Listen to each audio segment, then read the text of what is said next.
نگراں وزیر اعلیٰ خیبر پختونخوا ارشد حسین کی تعیناتی پشاور ہائی کورٹ میں چیلنج کر دی گئی ہے۔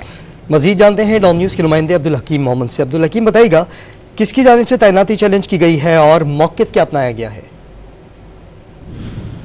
وزیر اعلیٰ کی جو ہے وہ اس کی درخواست ولی خان افریدی ایڈوکیٹ اور شاہ فیصل الیاس ایڈوکیٹ کی جانب سے دائر کی گئی ہے، اور درخواست میں یہ موقف اپنایا گیا ہے کہ جس طریقے سے نگران وزیر اعلیٰ کی تقرری کی گئی ہے وہ آئین میں اس کا وجود نہیں، جو کہ آرٹیکل 224 اور 224A نارمل حالات میں نگران وزیر اعلیٰ کی تعیناتی کے لیے ہے۔ محمود خان اور وزیر اعلیٰ اور اکرم خان درانی اپوزیشن لیڈر نہیں رہے، نارمل حالات نہ ہو تو پھر گورنر اور الیکشن کمیشن کی مشاورت سے تعینات ہوتی ہے۔